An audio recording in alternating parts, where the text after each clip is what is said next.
I want to talk to my empaths today, the ones who feel very deeply. And you know who you are if you walk into a room and you know and feel the energy. Or you're someone who absorbs other people's emotions as if they were your very own. You give and give and give and wonder why you constantly feel so empty. And you're not broken.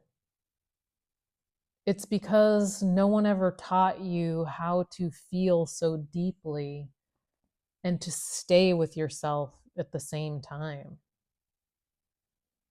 And that's what this video is about today. And it might change things for you. So stay with me. Now, let's talk about what being an empath actually is. I do think the word gets thrown around quite a bit, and often it's romanticized as if it's a superpower and nothing else. Yes, empaths feel very deeply. Yes, you have an extraordinary capacity for compassion. Yes, you pick up on things absolutely that most people miss. But here is also something that comes along with it.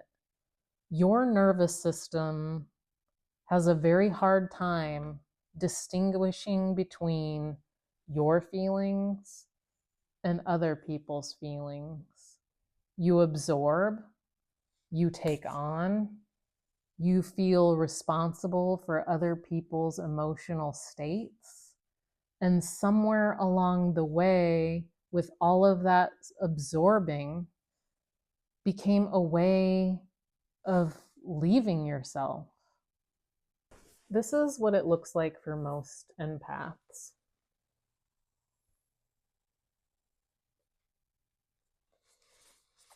This is you, and this is everybody else's emotions. This is their moods, their energy, their expectations, their feelings. And somewhere in the middle of it is you. It's kind of hard to find because you have been so busy feeling everyone else. Does that land? Because this is what self-abandonment looks like for an empath. It's not dramatic, it's just a gradual disappearing. There are 3 specific ways that empaths can abandon themselves, and I want to go over each one individually. And the reason why is because if you name it, you can change it. Number 1 is you make other people's feelings your responsibility. Someone is upset at you, you immediately feel like you caused it, or you need to fix it, or you need to make them feel better, even if their mood has nothing to do with you. I understand this because I was that person most of my life. It is just very recently, the last few years, I understood. 1, it is not my responsibility to manage other people's emotions. They are responsible for their own feelings, their own states. I have nothing to do with that. The most loving thing you can do is be authentic and not abandon yourself. To speak your truth, not to shrink, not to prove, not to defend. People are responsible for their own feelings. That includes sharing them with you in a healthy way. What I used to do was hypervigilance. And it's not empathy. There's a difference. Empathy says, I feel what you're feeling, Hypervigilance says your feelings are my emergency. And you have to lean into that discomfort and be okay with that feeling of the tension and the heaviness that you feel. I would feel it in my chest. I had to practice being okay and welcoming that feeling, because one is a gift, the other one is exhausting. And it's also self-abandonment. This is empathy. This is hypervigilance. One is I feel what you feel. This one is your feelings are my emergency. That's the wound. And most empaths are living in column 2. And you think that you're living in column 1. This is the shift right here, and it's worth writing down. Your feelings are my emergency. I feel what you feel. Number 2 ways empaths abandon themselves. You confuse absorbing with caring. There's like some sort of version of love that says if you take on their pain, you'll have less of it. And us empaths do this constantly. We absorb, we carry, we hold on other people's heaviness, and we call it love. But here is what I have learned. Taking on someone else's pain doesn't heal them. It just means you're both suffering.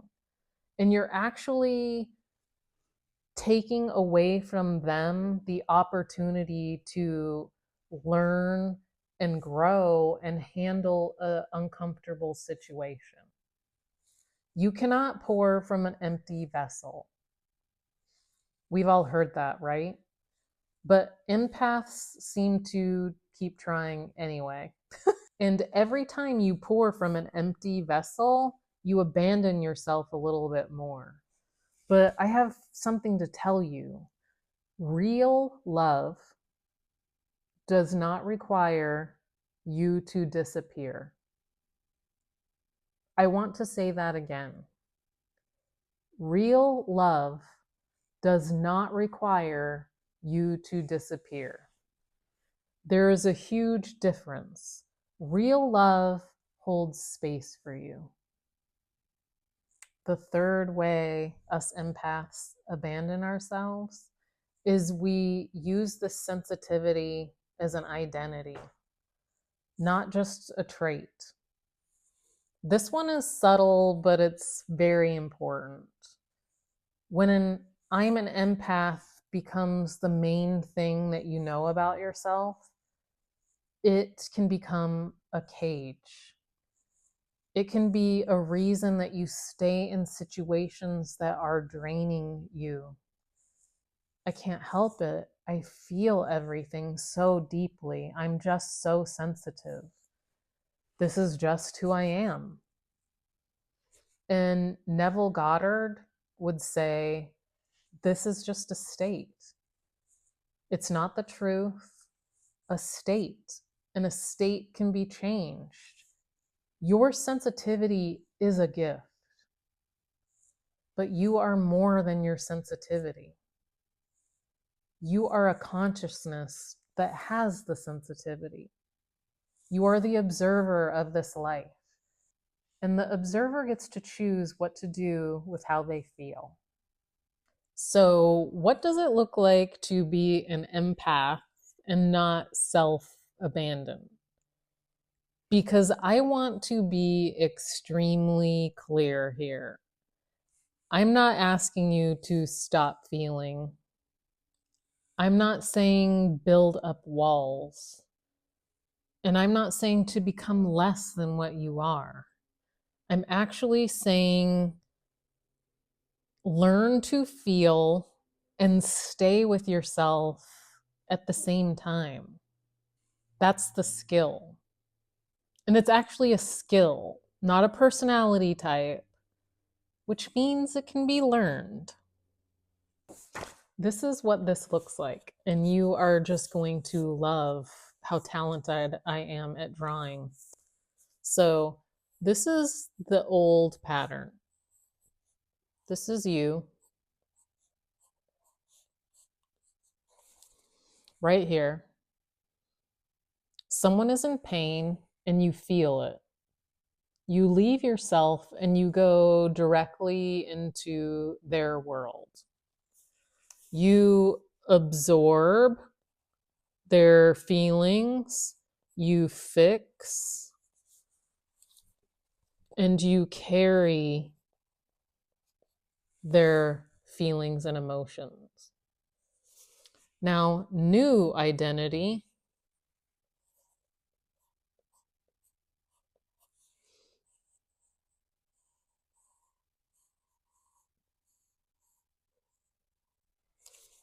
I know it looks like upside down fire. It's okay.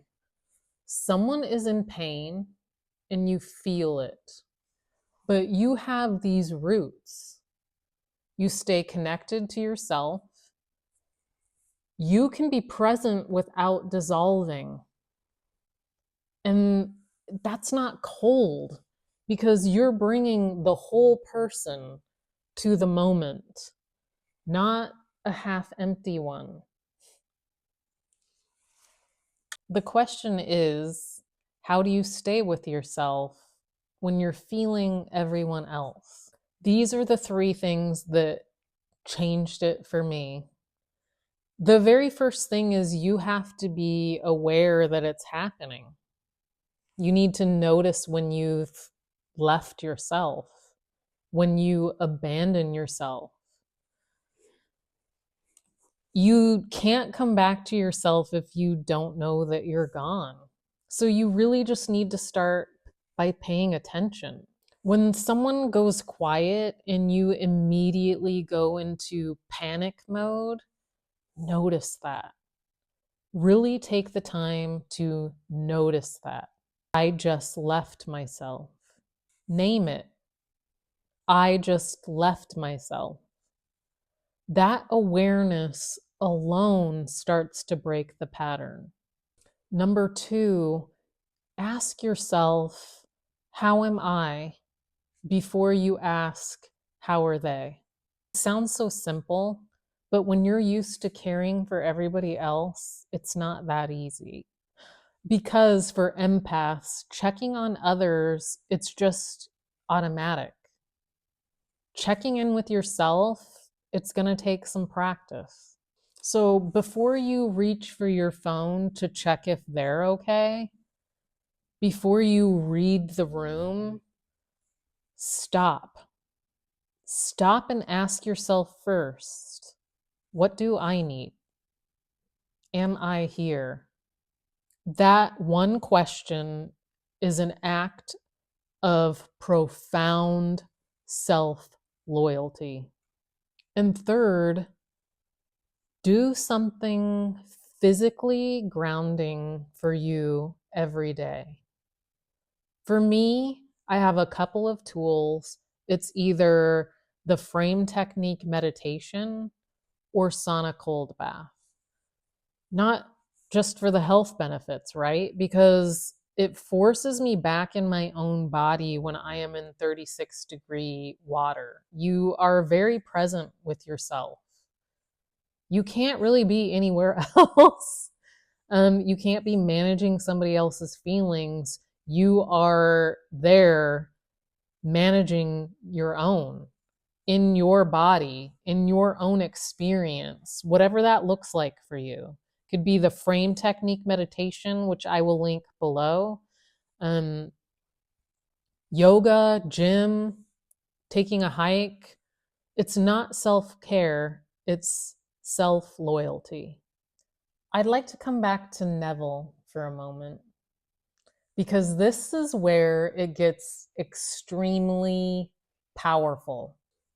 Neville Goddard said, "Man's chief delusion is his conviction that there are other causes other than his own state of consciousness. I am going to say that in plain English. Most of us think the reason is we feel a certain way is because of what is happening outside of us. They pulled away, so I feel anxious. They were cold, so I feel unworthy. They didn't call, so I feel forgotten. But as Neville said, the outside is always reflecting what's on the inside. So if you are living in a state of, I have to earn love, life will keep showing you situations that make you earn it. It's not as a punishment, it is a mirror reflecting what is on the inside. And when you change that state, the mirror changes. Okay, this is the whole thing. This is your internal state that creates your external reality. So, an empath that lives in a state of, I feel everyone's pain, I have to fix it, I can't help absorbing, will keep attracting in their external world people who need to be fixed. Because this is the state they're sending out. It's not because they're cursed.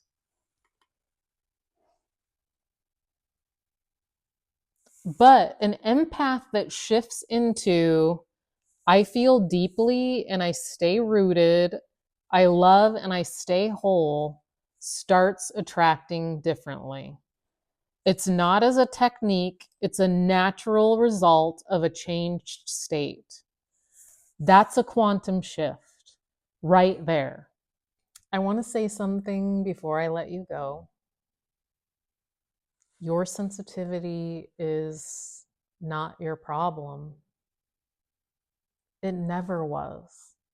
It's one of the most extraordinary things about you. This world needs people who feel deeply, who notices things that other people miss, who lead with empathy.